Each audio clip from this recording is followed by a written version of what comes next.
Hello, my name is Deb and I am the Special Programs Coordinator in Education here at the Akron Zoo.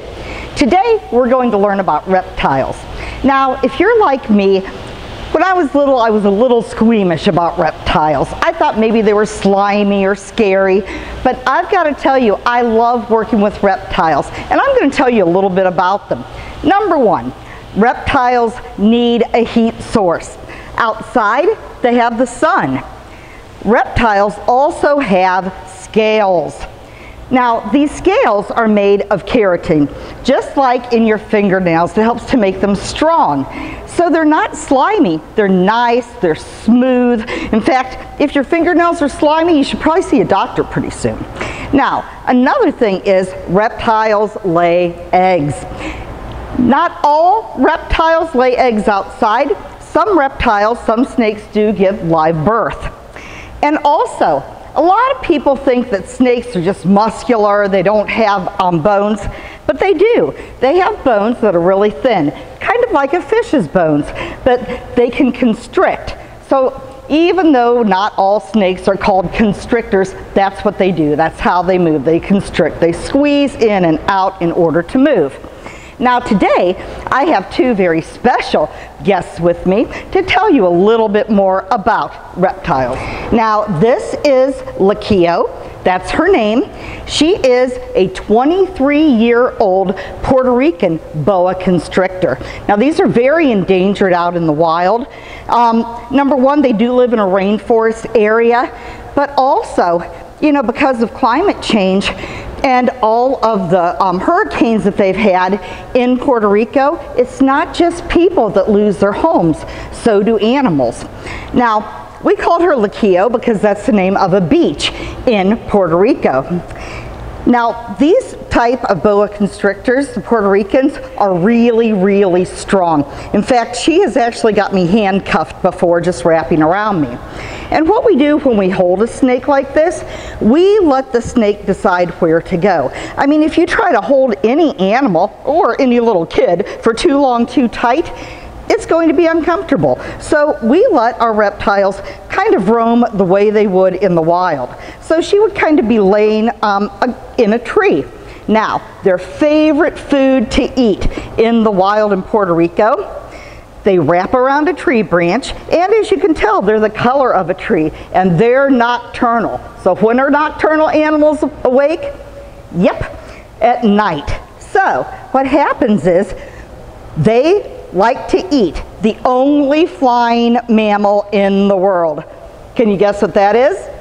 Yep, a bat. And what they do is, when a bat flies out of its cave, they snap fast. In fact, if you have a chance to watch it, even on YouTube, it's a really cool thing to watch.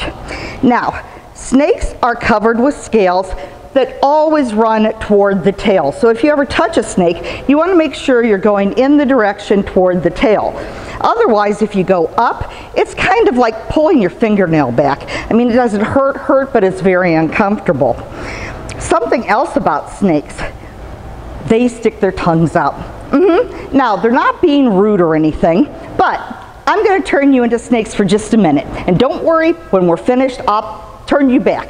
So, I want you to stick your tongue out as far as you can. That's it. Now, what you do is pull your tongue back in, put the tip of it, the end, right up on the top of your mouth, the roof of your mouth, and wiggle it. Kind of tickles, doesn't it? That's because reptiles that eat meat, they have what's called a Jacobson organ. And it was named after a German scientist who discovered it. But basically what happens is they pull their tongue out, they get taste on it. They pull that inside, and when they put it on the top of the roof of your mouth, that's when they can smell. So they use their tongue to smell. Now, a snake this size could probably smell a mouse or a rat or a chipmunk anywhere around this building. But that Komodo dragon in there, when they stick their tongue out, they can smell rotten, decaying meat up to 7 miles away. Okay, poof, you're not snakes anymore. So, I'm going to go ahead and put Luquillo away. And I'm going to get out our next animal. Now this is Little One, and Little One is an Indian star tortoise. He comes from a country that has the second largest population of people in the world. Can you guess where that is? India. Now they're called Indian star tortoises because of the stars that kind of poke up here with the different kind of markings. Now, they use those in order to camouflage or hide in the wild. These are herbivores, and they like to live in areas where you have big stalks of things like wheat or grasses so that they can hide as they move along. Now these are extremely endangered because they come from India, but also because they lose a lot of their land on a regular basis, and also the monsoon season. Now I have a paper towel back here because once in a while Little One likes to go to the bathroom, and I would rather he go to the bathroom on the paper towel than me. He is 19 years old and came from Six Flags when it was here in Aurora, Ohio. Now, big difference between turtles and tortoises. Turtles live most of the time in the water. They do come out to get sun or to rest, but tortoises live on land. So, tortoises are going to have claws.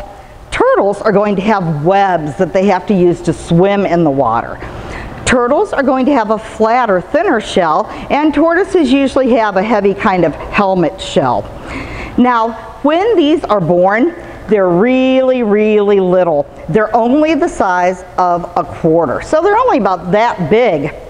And they actually have to rely on that camouflage to save them, because what does a turtle or a tortoise do in order to hide? That's right, they go in their shell. But they don't get this hinge right here in order to go in or out until they're about 3 years old. So they have to depend on being able to camouflage when they're young. Now, it is illegal to have one of these if you import them, and the pet industry is sometimes part of the problem. Now these can actually live to be up to 50 or 60 years old, and they can go an entire year without any water. Honestly, we don't give them water here at the Akron Zoo. You think that's horrible? No, because they get all the water from the food they eat. They get a wonderful diet.